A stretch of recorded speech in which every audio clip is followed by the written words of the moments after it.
I didn't nearly make it this morning. I've got a bad cold.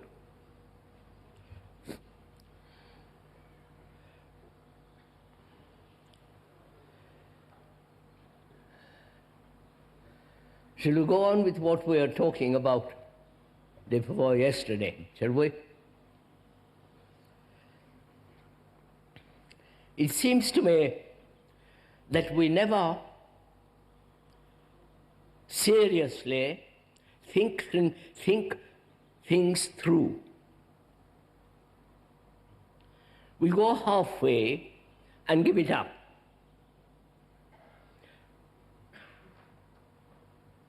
And I think we're not sufficiently serious enough to go into this. I would like to discuss or talk over with you, if I may, not only what we have been talking about, thinking together, but the problem of security. Why human beings throughout the world seek psychological security. One needs physical security. You must have food, clothes, and shelter. And apparently, throughout the millennia, man has not been able to organize his society so that everybody could have enough food, clothes, and shelter. There have been many, many revolutions to bring this about, totalitarian, this and the other, but apparently they have not been able to succeed. And is it because we seek physical security and that desire for physical security has psychologically taken over the physical demands? You understand? One needs physical security. And that's the function of a good society, which we'll go into presently. What is a good society? And why human beings be able to arrange and have capacity to organize enough energy to see that all human beings have enough food, clothes, and shelter? That's one problem. And the other is, each human being seeks psychological security, inward security, relying on belief, holding on, hoping thereby in a belief to find security, in an ideal, in a person, in a concept, in an experience. And does he ever find security in any of them? You understand my question? And if he doesn't, why does he hold on to them? You understand my question?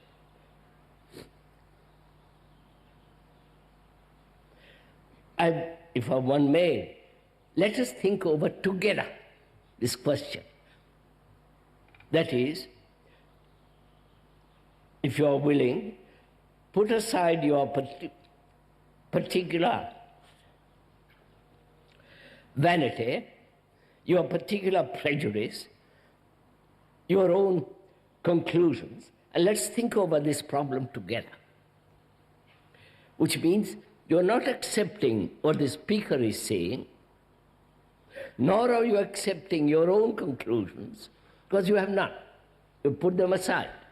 So let us think this over very carefully, and this may be one of the factors that human beings are so frightened.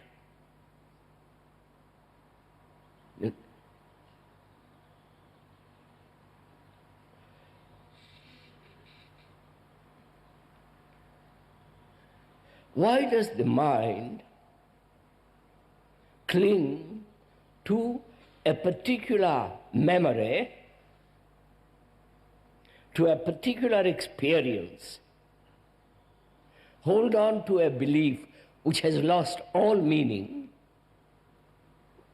Why? Let's talk it over together. Either he is incapable of seeing the facts,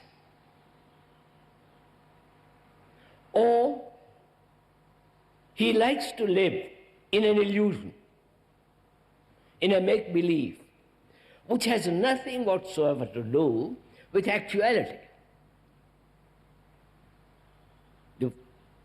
The actuality being what is taking place now.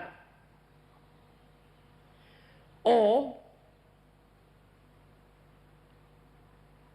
he separates the experience, the idea, the ideal, the belief, as being not accurate, but holds on to them because intellectually he's incapable of investigating. You follow it? Now, if we may proceed step by step, have you any belief that you hold on to? And if you hold on to a belief, what is that belief? How does it come into being? Either through centuries of propaganda, as most religions have done. That's their métier, that's their investment.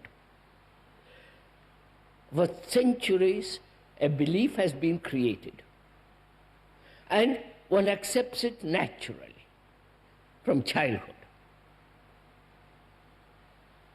And it's easier to follow what has been the tradition rather than to break away from it. You're following all this? If you have no particular ideals, beliefs, then ideals. The word idea, I believe, comes from Greek, which means to see, to observe. You understand? Not observe and then from it a conclusion which becomes an idea. The word idea actually means to observe.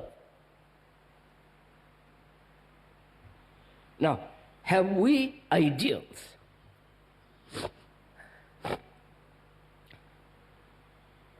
Which is the future. The future which is going to be achieved.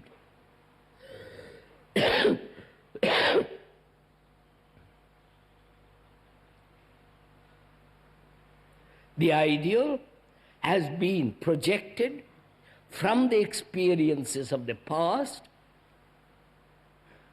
from certain conclusions which have been gathered, and from that you project an ideal, historical, worldly, or personal. Right? That is, the past projecting a concept as an ideal which is in the future and conforming to the future, to that ideal. It is the same movement from the past modified through the present and the future.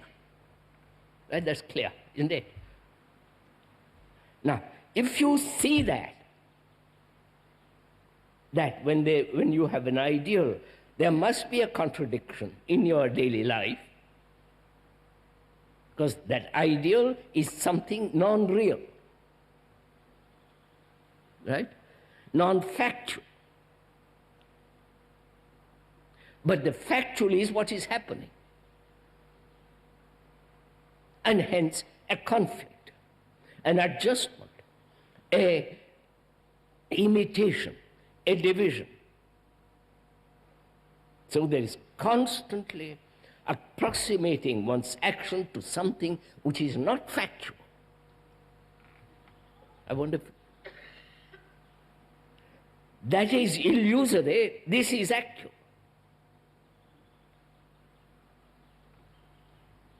Now, after explaining that very carefully, we can go much more into details.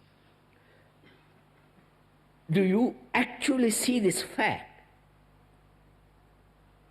Or are you already translating it into an idea? You're following? Please observe yourself.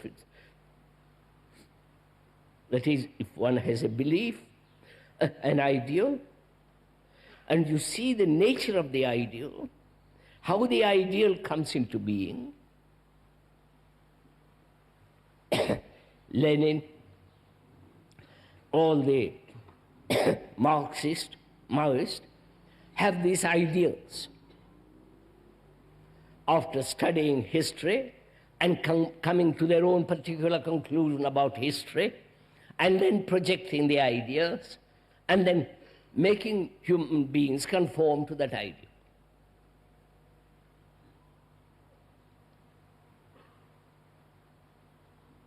So have you, as a human being, thinking this out very carefully, do you see the falseness of it? And therefore letting it go. Or you like the idea, or you feel, no, not the idea, you feel if you have an ideal, you're doing something. You are active.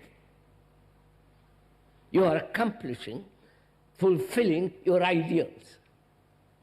And that gives one a great satisfaction, vanity, a sense of purpose. You following what? So, after talking over together,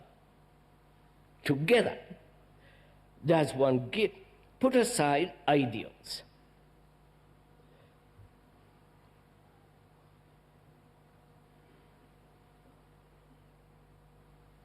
If you do, then you say, is it possible then to face actually what is happening? Not in contrast to the ideal, and measuring what is happening according to the ideal, but have the capacity to face what is actually going on. In that observation of what is actually taking place, there is no conflict. You're watching.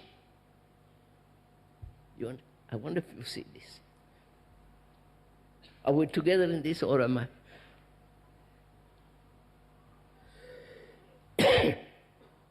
Please bear in mind, we are thinking this out together.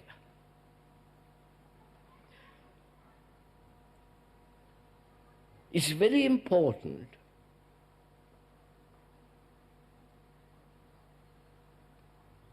that we not only learn to listen properly, but also have the capacity, which comes naturally if you are interested, in being able to say that is false and it's finished. I will put aside my opinion, I won't let that interfere. And can we together put aside all our ideals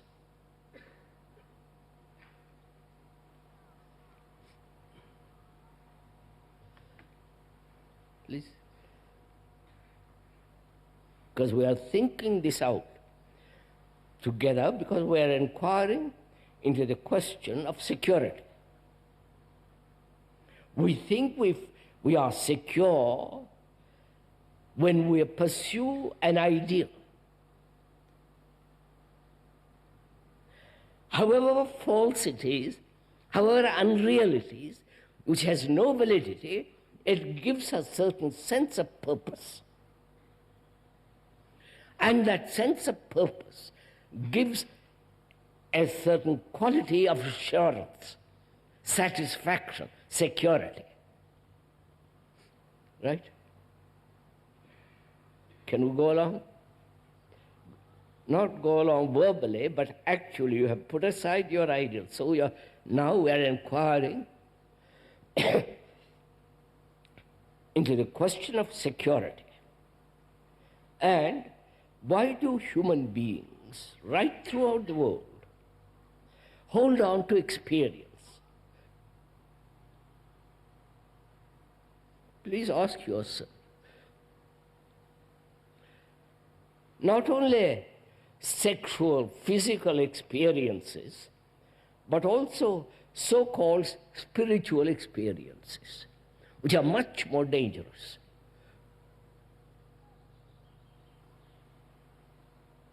You walk along by yourself or with others, you suddenly have some kind of ecstasy, some kind of delight.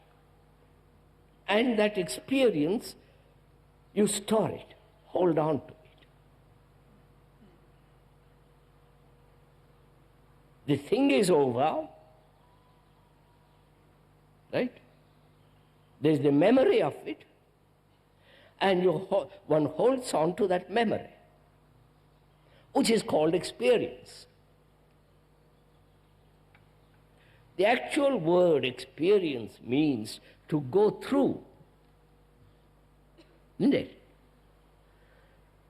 To go through and finish with it, not carry on in your memory that which has happened. Now, especially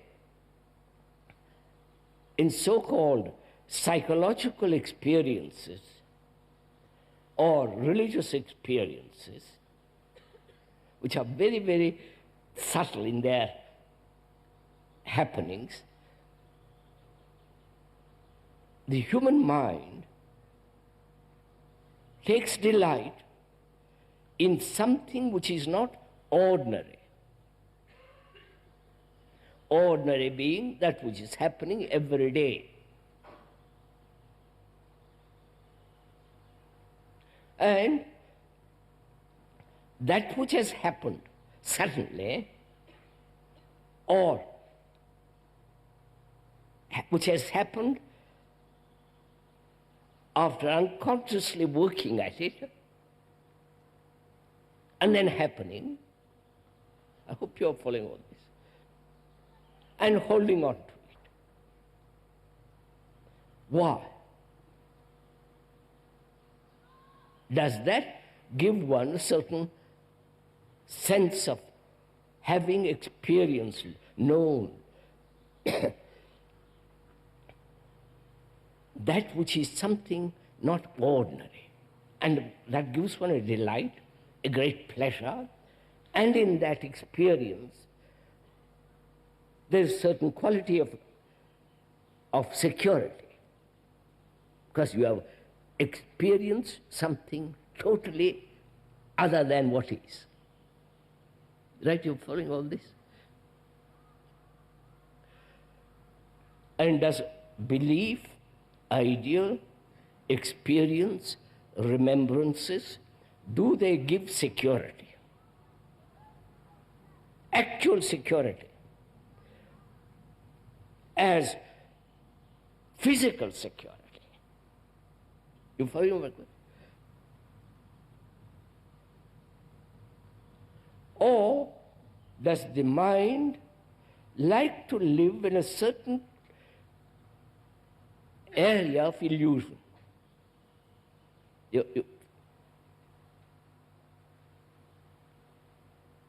Please, we are thinking this talking, thinking over together.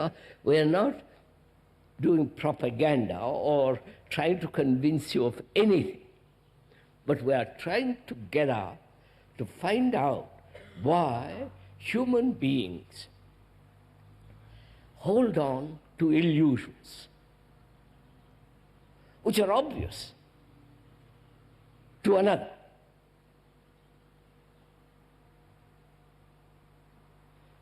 Now, is it, as we said, gives him a great sense of superiority? I've had something which you fellows haven't had. That's the whole gamut of the gurus. You know this. I know, you don't know.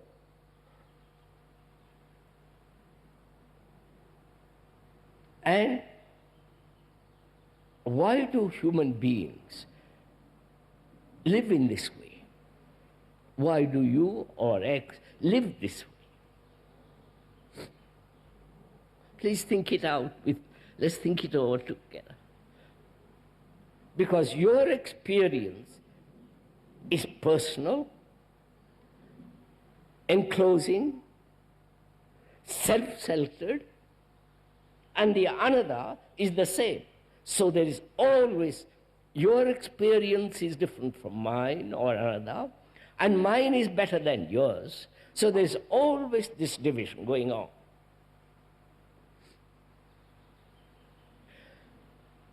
So are we, in thinking this out together, holding on to our experiences, our beliefs, our ideals, our conclusions,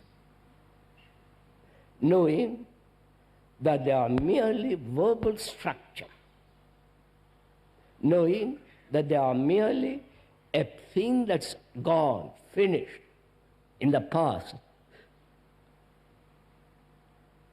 Why do we hold on? Is it we want to live in a certain, with certain illusions in which we take delight?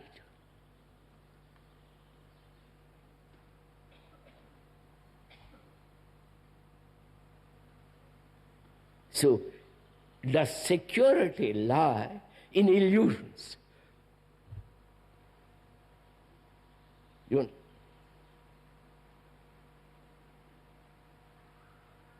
Apparently, vast majority of people in the world like to live in illusions. Whether it's scientific illusions, or the religious illusions, or economic illusions, or national illusions. They seem to like it. And are we, perhaps we are serious, not wanting mere entertainment? We are deeply concerned with the social structure, which is destructive, dangerous, and we human beings say we must bring about a different quality of mind and a different society.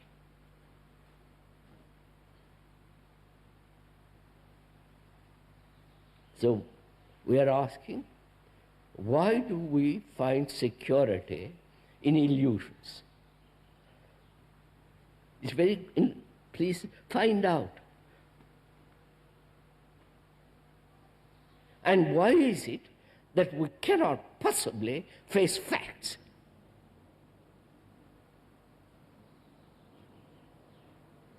Say, for instance, envy is common law to all mankind. Right? Envy being comparison, measurement from what I am, what you are. This measurement.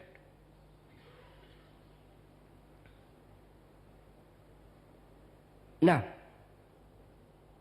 in thinking over together, why is it not possible to end that completely? I'm asking, I'm not saying it should or should not.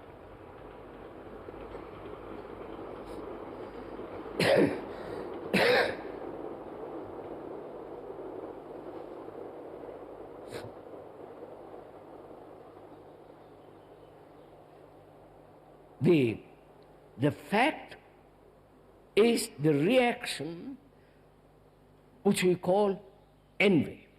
That's the fact. But the non-fact is I should not be envious. Right? I wonder if do we meet this? The fact of this reaction, which we call envy, is what is happening.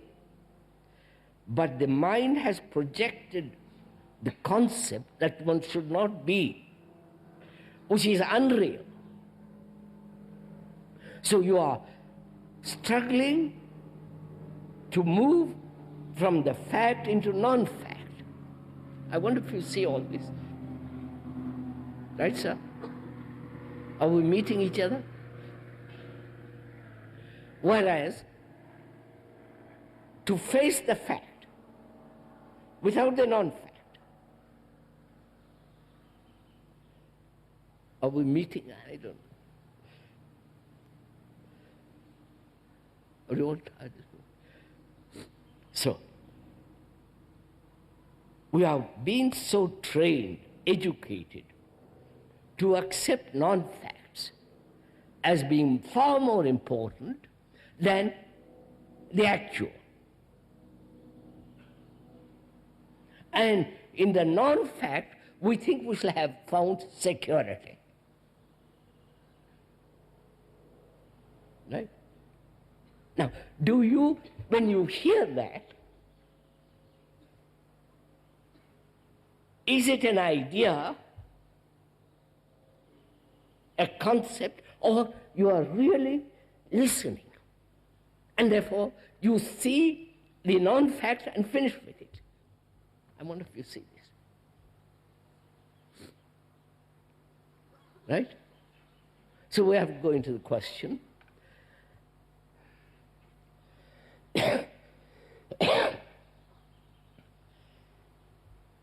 What does it mean to listen? You have listened now for nearly half an hour.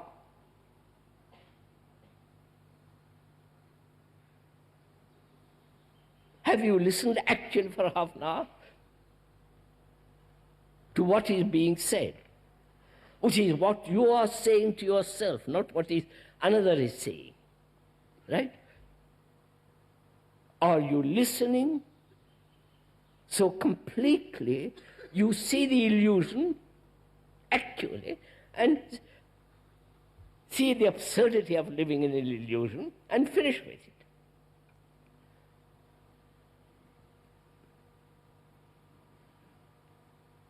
Which means, can we stay with the fact and not have no relationship to non-fact?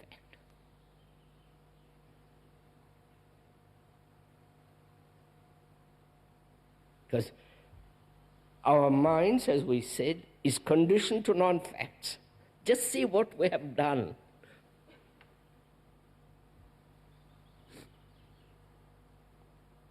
The other day, a man said to me, I can't bury my son in the Camposanto, what is it, in the cemetery, because he's not baptized. You understand? You understand what I'm saying? Not baptized. Not, I don't, going through all that nonsense. And he was horrified, miserable, unhappy that his son couldn't be buried there, in the holy ground, as he called it. You follow? Just, no, please, sir, this is very serious. You may laugh at it, you may set it aside because that's nonsense. But you have your own nonsense.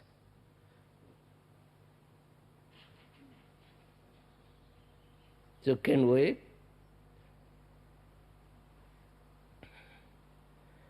here observe so closely, so attentively, give all our attention to this, and therefore all illusion has gone.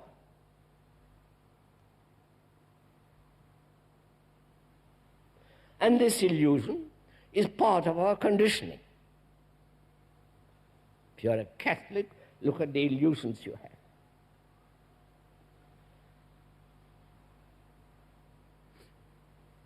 Or Hindu and so on and so on. You don't have to go into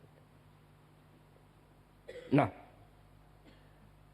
a mind that has sought security in non-fact has dropped that, has discovered there is no security there, then what is, please follow this, what is the state of the mind that is observing what is happening, the actual? You understand my question? Have I made my question clear? Do please.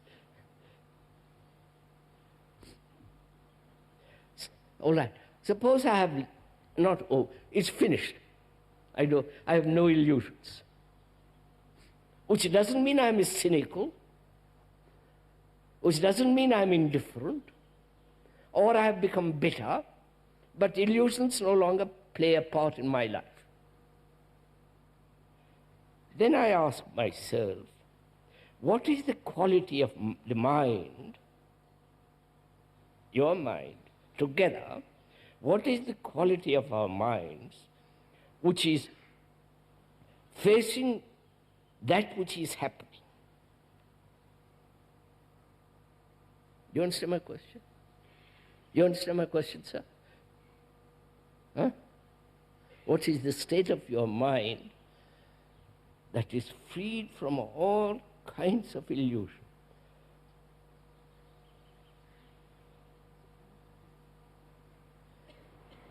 National illusion, scientific illusions, of course, all the absurd illusions of religions,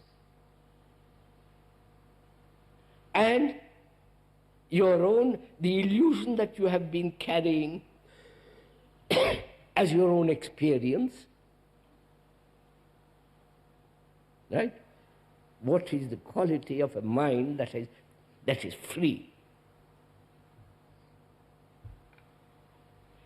It is only such a mind that can observe what is happening, naturally. You follow this?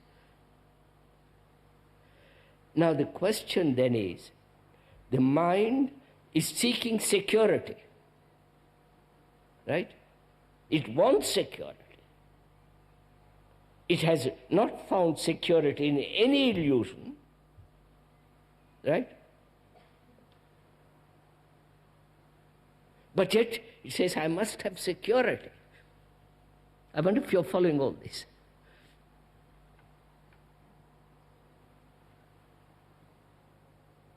So it says, I must find security in my relationship. Obviously. I've let go of the beliefs, the ideals. I'm tired. The experiences, the remembrances, all the nationalistic nonsense, all that, they're all gone. But my mind is not, one's mind is not free from the idea of security. And from that may be the beginning of all fear. So it says, is there security in my relationship with another?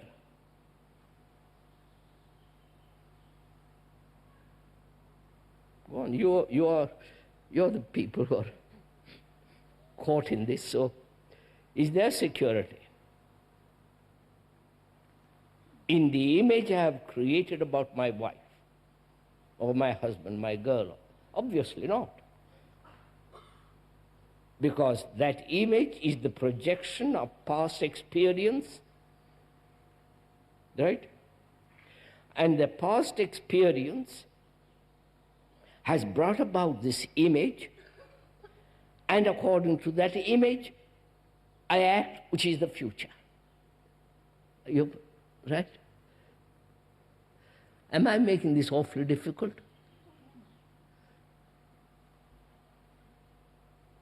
So the mind is now saying there is no security in any form of image.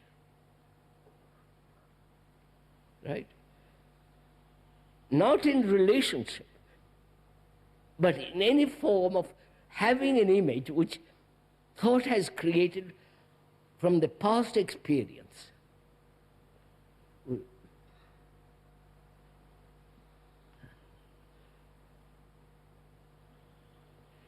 Right? So if you have not an image, then what is relationship in which the mind is still seeking security? Right? Come on, sis.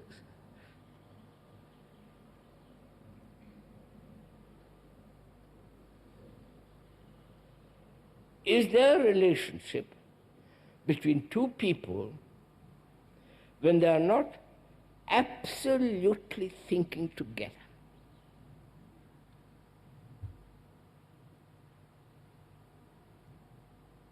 In thinking together, there is complete security. Right? That is, one has let go all his opinions, judgments, experiences, all that, and the other has also go. So they can think together. Right? That is the actual relationship in which there is no division as my personal thinking and yours.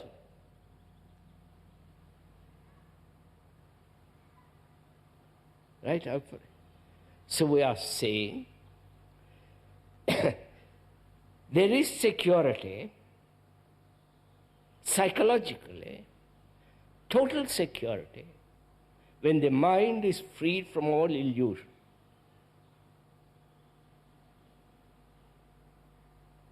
And doesn't seek security in any form of relationship as attachment. Right? Because the attachment is one of the illusions in which we think we'll find security. I'm attached to you. I'm attached to this audience. I come here, the speaker comes here and wants to talk, express himself, fulfill himself. And therefore find certain security in that. Which is, the speaker is exploiting you for his own security.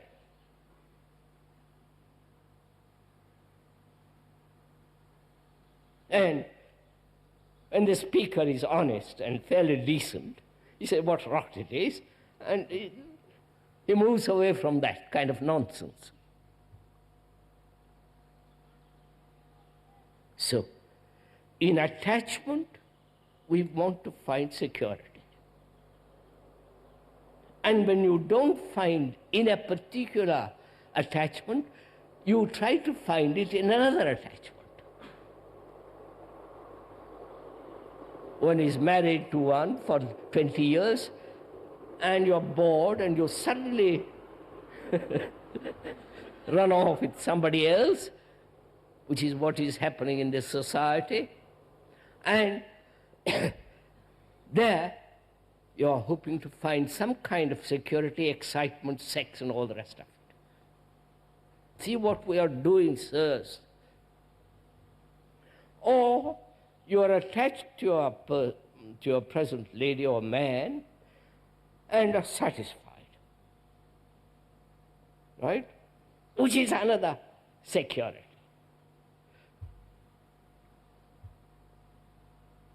I wonder if you see all this.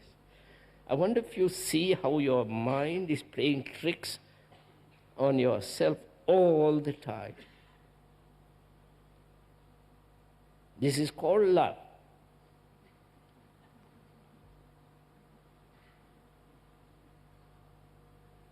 So we are saying, is there security at all, psychologically? So go think it out. One has invested psychological desire for psychological security in belief, in ideal, in experience, in remembrances, in attachment, in God, and so on, so on, so on. And is there security? Or it's all illusion? I mean, one can have tremendous comfort in any kind of illusion that Jesus is going to save you. Marvelous. Comfort. Save you from what? God knows, but doesn't matter. And so on and on and on. The Hindus have it, the Buddhists.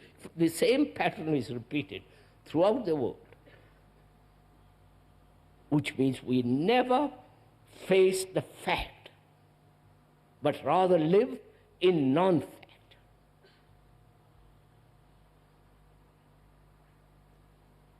And when we do that, our minds are torn apart, right? We become very cruel. We think conflict is inevitable. It's part of life. When you put aside all that, now how do you put aside all that? That's the point. You understand? You have listened to this for 3 quarters now, and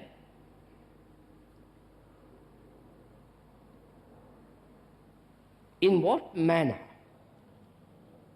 if you have discovered your particular illusion, in what manner have you set it aside?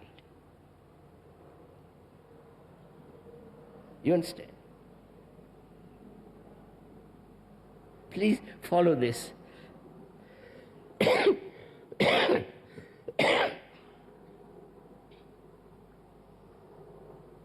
Is it an act of determination?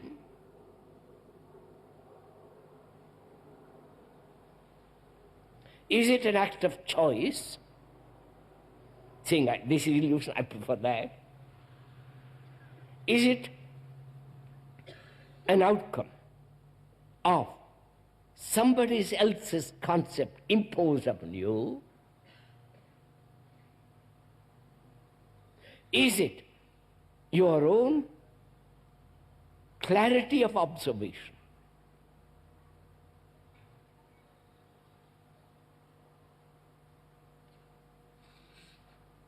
That is, you yourself see it. Then the question arises, how do you see it? You're following all this? You're not getting tired?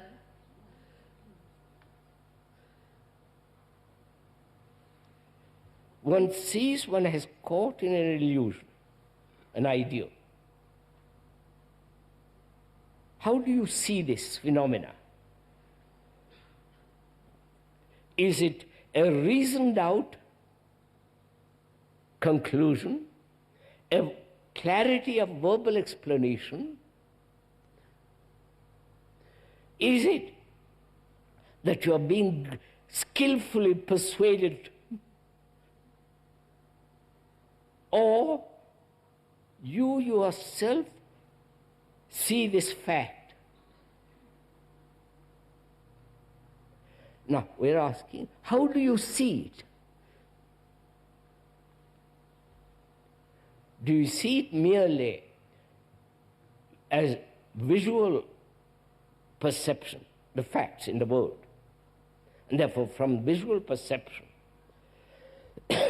reading books, newspapers, magazines, discussing, you have come to the realization that ideals are rubbish. That is merely an intellectual process, and therefore it is merely you are living in a concept, and therefore non-fact. However, logically, sanely, rationally, you may observe it and then say, well, I'll drop it. But the dropping of it is not actual, because you have other illusions around the corner. But whereas we are saying, please listen to this, if you observe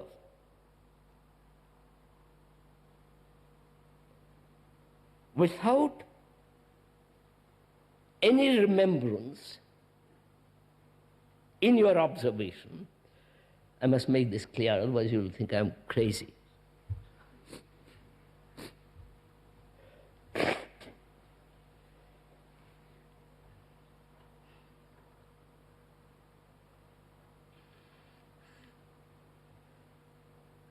We are talking over together the question of seeing.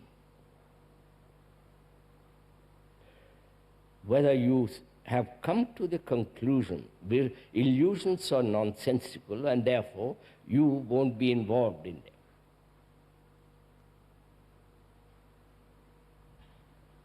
Or do you have an insight to the whole movement of illusion? You understand my question? One can take one kind of illusion, belief, investigate it, go into it, and say, well, it's finished. And you then investigate your ideals, and so on, so on, so on. That doesn't really free you, does it? Investigate that. Does it really free you when you have rationally, logically, sanely investigate into the various forms of illusions? Which means, how do you investigate? You investigate through thought, right? Thought has created these illusions, and with thought you are examining these illusions, which again is a trick you are playing. So thought can again create other illusions. You say, well, I won't have these illusions. But thought has not understood the very nature of illusion and the creator of illusions. Now, if you see thought itself is the creator of illusions, you're following all this? Then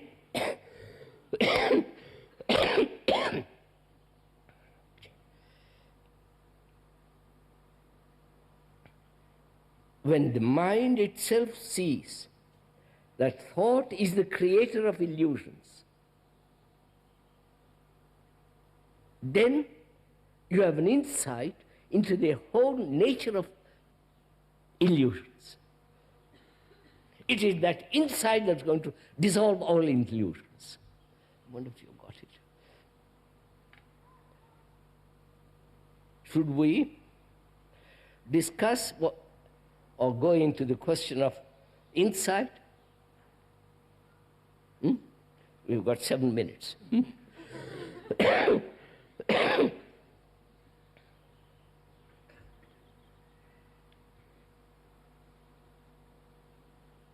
So insight is not intuition.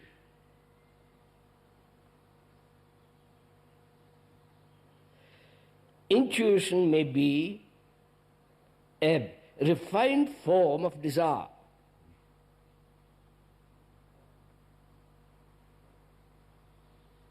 Don't accept what the speaker is saying, investigate it.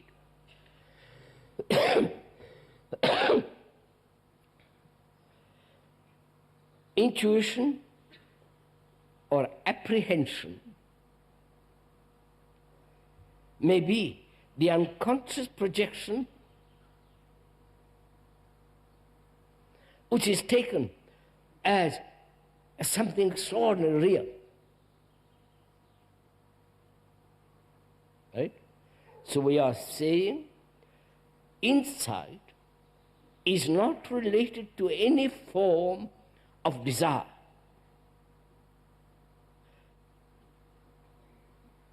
I want to understand.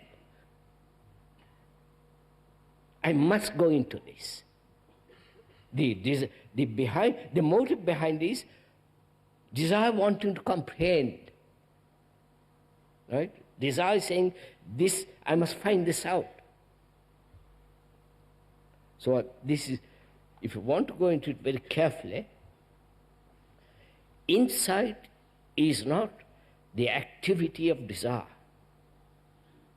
Insight is not the projection of past experience. Insight is not a remembered action. That is, I'm going to show you something. That is, when you see that all religious organizations instantly, not logically, step by step, which you can do afterwards, if you see that all religious organizations are based upon thought and therefore have nothing whatsoever to do with actual the sacredness of religion, you have an insight into it. You understand what I'm saying? Now, is your action the action of insight with regard to illusion?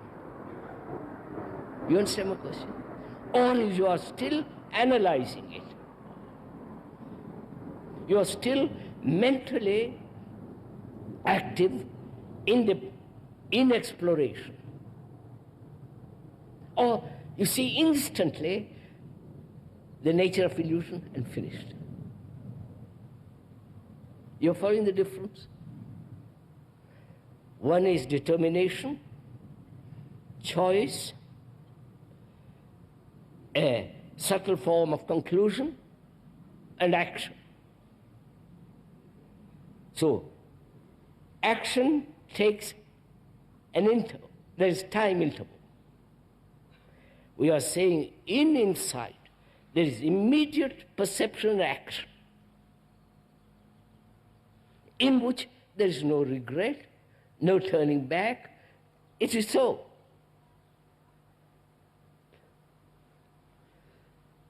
Have you got this? Don't, sir, this is, if you want to go into this, one has to be very careful not to deceive yourself.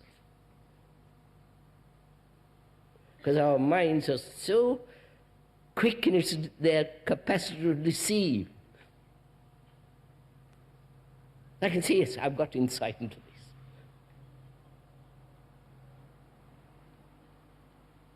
And out of that insight you act. And then you find, I wish I hadn't done that. Regrets, you follow, all the sequence follow. But insight is something entirely different. There is no time interval between insight and action. They are both together. Now, after explaining all this, which is a verbal form of communication, and have you listened so carefully that you see instantly the whole structure of illusion?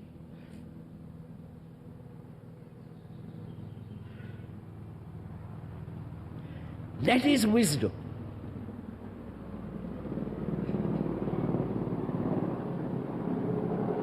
Right, sir.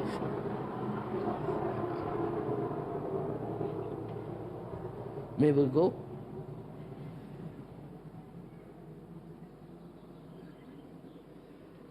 5 minuti ancora.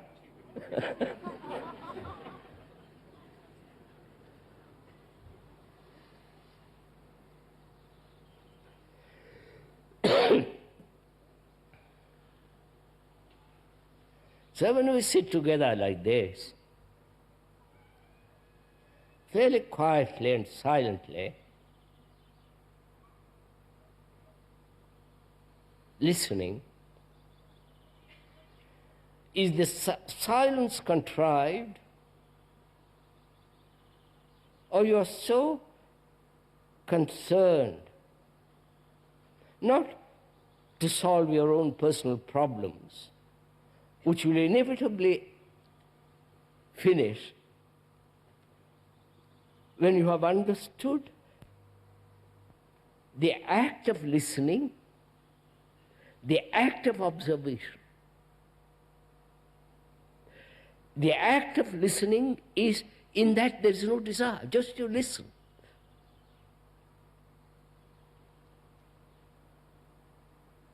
But if you listen to Mozart, and I said, "Oh, what a lovely, I had a lovely evening the other day, listening to that music, and I want to play it again," you have lost something. And if you listen so completely, then the thing itself is like a seed dropped into the earth. It flourishes. You don't have to do a thing about it. In the same way, if you observe closely, that is, in which there is only observation, not the observer saying, "I will observe,"